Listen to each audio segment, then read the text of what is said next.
കടലാക്രമണ ഭീതിയിൽ ചെല്ലാനം പുത്തൻതോട് ഭാഗം സ്വദേശികൾ പ്രതിഷേധത്തിലാണ്. കല്ലില്ലെങ്കിൽ കടലിലേക്ക് എന്ന മുദ്രാവാക്യവുമായി കടലിലിറങ്ങിയാണ് പ്രതിഷേധം. നമുക്ക് ആ ദൃശ്യങ്ങൾ കാണാം. ആൻ മരിയ സണ്ണി, ഞങ്ങളുടെ പ്രതിനിധി, അല്പസമയത്തിനകം വിവരങ്ങളുമായി നമുക്കൊപ്പം ചേരും. ദൃശ്യങ്ങളിലേക്ക് ആദ്യം.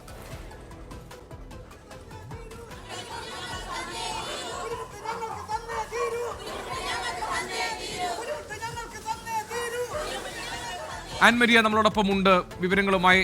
ആൻ, ഇപ്പോൾ ഈ പ്രതിഷേധം ഏത് സ്വഭാവത്തിലെ ആണുള്ളത്? എന്താണ് നാട്ടുകാർ ഇപ്പോൾ ഇങ്ങനെ കടലിലിറങ്ങി പ്രതിഷേധിക്കാൻ കാരണം? വളരെ കാലമായി തന്നെ ഈ ചെല്ലാനത്തെ ഈ കടലാക്രമണ ഭീതിയുടെ കാര്യത്തിൽ ചെല്ലാനം നിവാസികൾ അവരുടെ ആശങ്ക പങ്കുവച്ചിട്ടുള്ളതാണ്.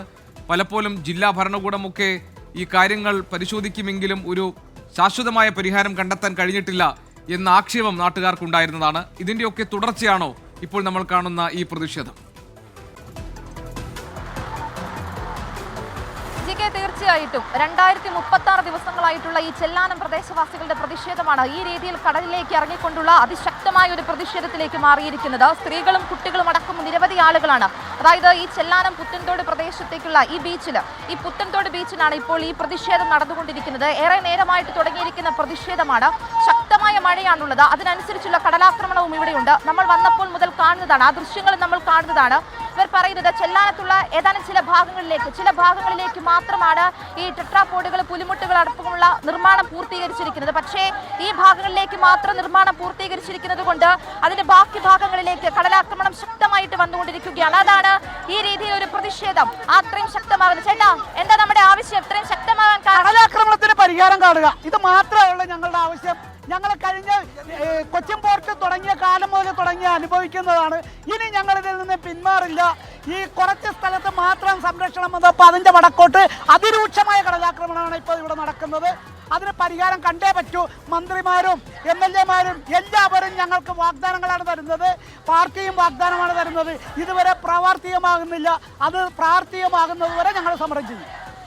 നമ്മൾ കഴിഞ്ഞ വർഷങ്ങളിലും കണ്ടതാണ് ഈ നായിരമ്പലം ചെല്ലാനം ഭാഗത്തേക്കുള്ള ഈ പ്രതിഷേധം. അത് എത്രത്തോളം ശക്തമാണ് എന്നുള്ളത് നമ്മൾ കഴിഞ്ഞ വർഷങ്ങളിൽ കണ്ടതാണ്. പോലീസ് സ്റ്റേഷൻ ഉൾപ്പെടെയുള്ള ഭാഗങ്ങളിലേക്കെല്ലാം വെള്ളം കയറി വലിയ തരത്തിലുള്ള നാശനഷ്ടങ്ങൾ സംഭവിച്ചത് നമ്മൾ ദൃശ്യങ്ങൾ സഹിതം നമ്മൾ ഇവിടെ വന്ന് റിപ്പോർട്ട് ചെയ്ത ആ രീതിയിലെല്ലാം നടത്തിയതാണ്. പക്ഷേ ചെല്ലാനത്തെ ഒരു ഭാഗം മാത്രം, എന്തുകൊണ്ടാണ് ആ ഒരു ഭാഗത്തേക്ക് മാത്രം നിർമ്മാണം എത്തിയത്? പിന്നീട് എന്തുകൊണ്ടാണ് നിലച്ചുപോയത്? ഞങ്ങൾക്ക് എന്താ അവകാശങ്ങളില്ലേ എന്ന രീതിയിൽ ചോദിച്ചുകൊണ്ടാണ് കല്ലില്ലെങ്കിൽ കടലിലേക്ക് എന്ന് പറഞ്ഞുകൊണ്ട് ചേച്ചി കടലിലിറങ്ങി വരെയുള്ള ഒരു പ്രതിഷേധം.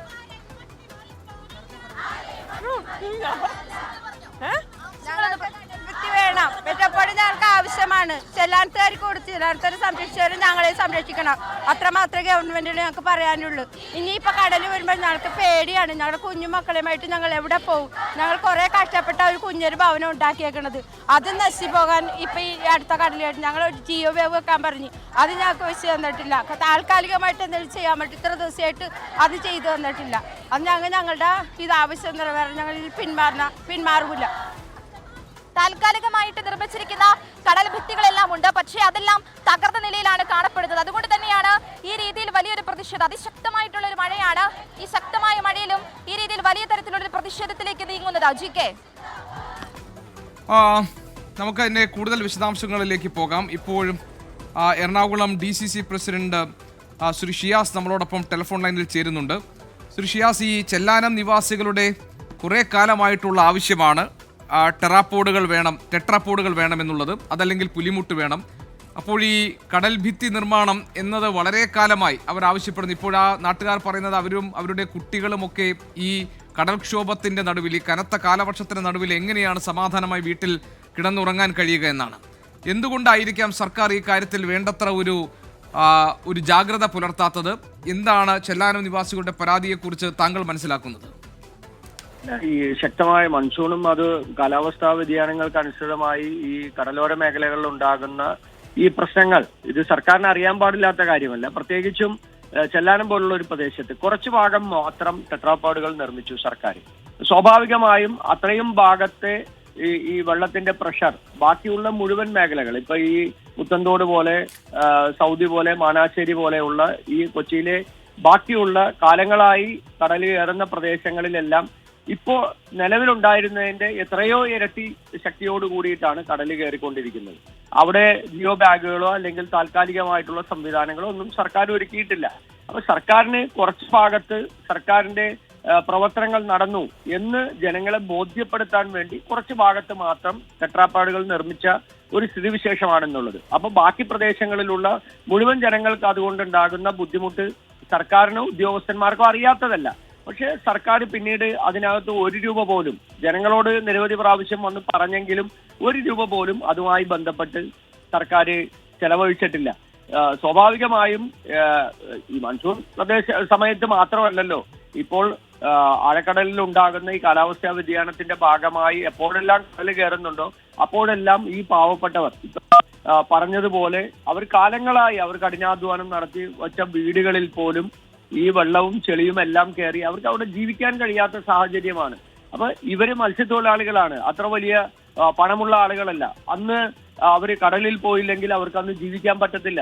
ഇതാണ് അവരുടെ സാഹചര്യം. സർക്കാർ കാലങ്ങളായി നൽകുന്ന ഈ മൺസൂൺ കാലഘട്ടത്തിലൊക്കെ നൽകുന്ന റേഷൻ സംവിധാനങ്ങളോ മറ്റുള്ള കാര്യങ്ങളോ ഒന്നും ആ ഒരു ആനുകൂല്യങ്ങൾ കിട്ടും, മത്സ്യത്തൊഴിലാളികൾക്കുള്ള ആനുകൂല്യങ്ങൾ പോലും നഷ്ടപ്പെടുത്തുകയാണ്. കാലങ്ങളായി സർക്കാർ ഉമ്മൻചാണ്ടിയുടെ ഗവൺമെന്റ് കാലഘട്ടത്തിൽ മത്സ്യത്തൊഴിലാളികൾക്ക് വേണ്ടി പ്രത്യേക ഭവന പദ്ധതികൾ അന്ന് നടപ്പിലാക്കിയിരുന്നു. ഇന്ന് അതെല്ലാം ലൈഫിന്റെ കീഴിൽ കൊണ്ടുവന്ന് ഇന്ന് മത്സ്യത്തൊഴിലാളികൾക്കുമില്ല, ബാക്കിയുള്ള ആളുകൾക്ക് ആർക്കുമില്ല, ലൈഫിന്റെ പദ്ധതികളും നടക്കുന്നില്ല.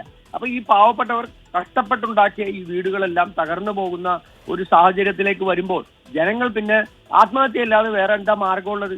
അല്ല, ഈ സാമ്പത്തിക പ്രതിസന്ധിയാണോ ശ്രീ മുഹമ്മദ് ഷിയാസ് ഈ സർക്കാരിന് ഇതിനൊരു തടസ്സമായി നിൽക്കുന്നത്? ഇപ്പോൾ ഒന്നാം ഘട്ടത്തിൽ ഈ കടലാക്രമണത്തിന് പരിഹാരമായിട്ട് ടെട്രാപോഡ് കടൽ ഭിത്തി നിർമ്മാണം നടന്നിരുന്നു. അതിന്റെ 2ാം ഘട്ട നിർമ്മാണം തടസ്സപ്പെട്ടിരിക്കുകയാണ്.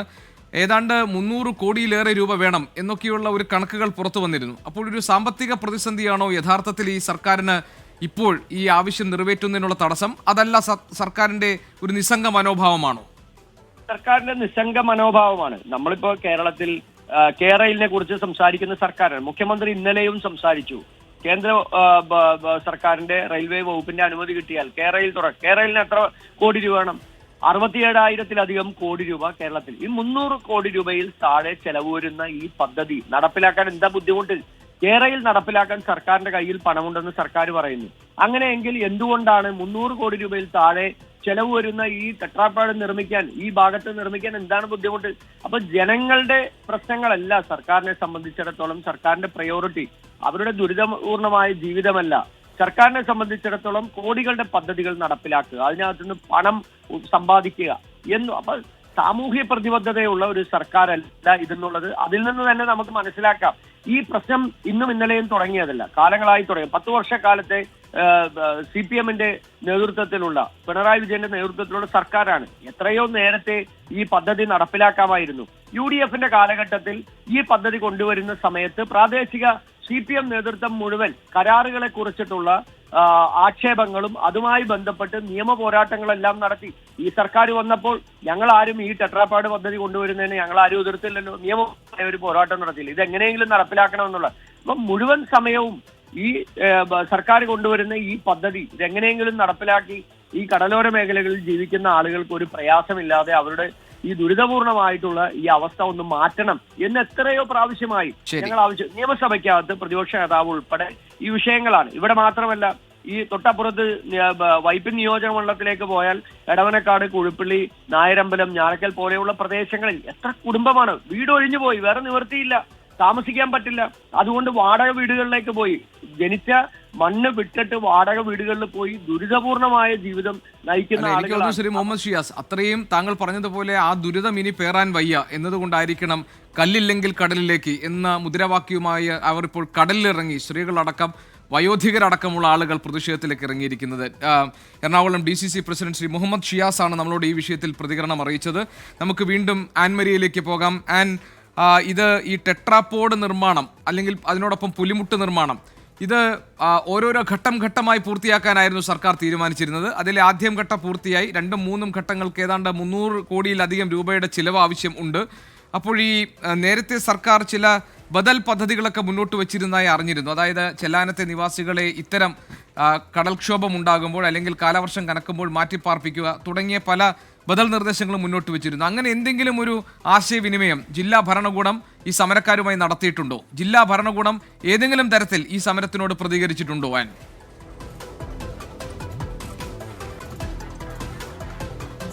ഇല്ല, ഇല്ല എന്ന് തന്നെ വേണം നമുക്ക് പറയാനായിട്ട് സാധിക്കുന്നത്. കാരണം ഒരു 2036 ദിവസങ്ങളായിട്ട് ഈ സമരം ഈ രീതിയിൽ തുടർന്നിട്ട് ഇത്രയും ശക്തമായിട്ടും ജില്ലാ ഭരണകൂടത്തിന്റെ ഭാഗത്തു നിന്നും യാതൊരു തരത്തിലുള്ള ഒരു തീരുമാനങ്ങളോ അല്ലെങ്കിൽ എന്തുകൊണ്ടാണ് പദ്ധതി ഇത്രയും വൈകുന്നത്, പല ഘട്ടങ്ങൾ അജയ്ക്ക് സൂചിപ്പിച്ചതുപോലെ തന്നെ പല ഘട്ടങ്ങളിലായിട്ട് പദ്ധതി നടപ്പിലാക്കുമ്പോൾ ഈ ഒരു പ്രദേശത്തേക്ക് ഈ പുത്തൻതോട് അതായത് കണ്ണമാലി പ്രദേശങ്ങളാണ് ശക്തമായിട്ടുള്ള കടലാക്രമണം നമുക്ക് ഈ ദൃശ്യങ്ങളിൽ തന്നെ വ്യക്തമാണ്. പലരും വീഴുന്ന ഒരു സാഹചര്യമാണ്. പക്ഷേ എന്നിട്ട് പോലും ഇവർ ഈ കടലിലേക്ക് ഇറങ്ങി ഈ രീതിയിൽ ഒരു പ്രതിഷേധം നടത്തുന്നുണ്ട് എങ്കിൽ അതിന് എത്രത്തോളം ബുദ്ധിമുട്ട് ഇവർ അനുഭവിക്കുന്നുണ്ട് എന്നതാണ് നമുക്ക് ഇതിനകത്ത് വ്യക്തമാകുന്നത്. നമുക്ക് പോലും നിൽക്കാനായിട്ട് സാധിക്കുന്നില്ല ഇവിടെ. ആ ഒരു സ്ഥലത്താണ് കുട്ടികളടക്കം ഇങ്ങനെ ഈ കടലിലേക്ക് ഇറങ്ങിയിട്ട് കല്ലില്ലെങ്കിൽ കടലിലേക്ക് എന്നുള്ള മുദ്രാവാക്യം ഉറക്കെ വിളിച്ചുകൊണ്ട് ഈ പ്രതിഷേധവുമായിട്ട് അമ്മേ കടലിലേക്ക് ഇറങ്ങി ഇപ്പോൾ ഒരു പ്രതിഷേധത്തിലേക്ക് വരേണ്ട ഒരു സാഹചര്യം വന്നിട്ടുണ്ട്. എന്താ പറയാനുള്ളത്? എന്താ പറയാനുള്ളതെന്ന് വെച്ചാൽ ഞങ്ങൾ അനുഭവിക്കുന്ന വേദനകൾ തന്നെ ഞങ്ങൾക്ക് പറയാനുള്ളത്. കടൽ കയറ്റാൻ തുടങ്ങിയ കാലം തുടങ്ങി ഞങ്ങളുടെ തറക്കൊന്നും പൊക്കലില്ല. ആകെ നാശത്തിലേക്ക് ഇരിക്കുന്ന വീടുകളാണ് ഞങ്ങളുടെ എല്ലാം. അതുകൊണ്ടുള്ള കഷ്ടപ്പാട് ഞങ്ങൾക്കുണ്ട്. വലിയ വലിയ വീടുകളിലൊക്കെ ഞങ്ങൾക്ക് പോയി കിടക്കാൻ പറ്റുമോ? ഒരു ദിവസം കിടത്തും, 2 ദിവസം കിടത്തും, 3 ദിവസം അവർ കിടത്തോ? ഞങ്ങൾക്ക് ഭക്ഷണം കഴിക്കണം. അങ്ങനെയൊക്കെയുള്ള ദുരിതങ്ങൾ ഞങ്ങൾക്കുണ്ട്. ഈ കല്ല് കിട്ടിയാൽ ഞങ്ങൾക്ക് ഏറ്റവും സന്തോഷം. ഞങ്ങളുടെ കണ്ണമാലി പ്രദേശത്തിലുണ്ടാക്കിയ കല്ലാണ് നേരെ തെക്കോട്ട് കൊണ്ടുപോയത്. അതന്ന് വിട്ടുകൊടുത്താൽ ഞങ്ങളുടെ നഷ്ടങ്ങളെന്ന് ഞങ്ങൾ വിചാരിക്കണം. അത്രയുള്ള നാശത്തിലേക്ക് ഞങ്ങൾ പോയി. ഞങ്ങളുടെ പരിസരത്തിട്ടാണ് കല്ലുകളെല്ലാം ഉണ്ടാക്കിയത്. അപ്പം അതുകൊണ്ട് ഞങ്ങൾക്ക് വേദനകളുണ്ട്.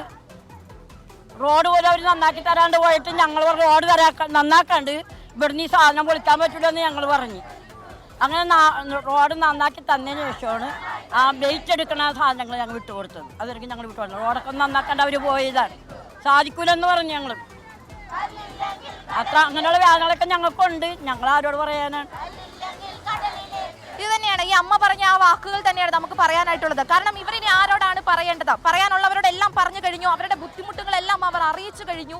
പല രീതിയിൽ അവർ പ്രകടിപ്പിച്ചു. പക്ഷെ അതിനൊന്നും ശാശ്വതമായിട്ടുള്ള ഒരു പരിഹാരം കണ്ടെത്തുന്നതിനോ ആ ഒരു പരിഹാരം പറയുന്നതിനോ പോലും ആർക്കും സാധിക്കില്ല. ശരി ആൻമറിയ, ഏതായാലും ആൻമറിയ, ഈ കല്ലില്ലെങ്കിൽ കടലിലേക്ക് എന്ന പ്രതിഷേധം ചെല്ലാനം ഭാഗത്ത് ശക്തിപ്പെടുകയാണ്. അവിടുത്തെ നാട്ടുകാർ കടലോര മേഖലയിൽ തീരപ്രദേശത്ത് കഴിയുന്നവർ കടലിലിറങ്ങി, അതിൽ സ്ത്രീകളും കുട്ടികളും അടക്കമുള്ളവർ കടലിലിറങ്ങി അവരുടെ പ്രതിഷേധം അറിയിക്കുകയാണ്.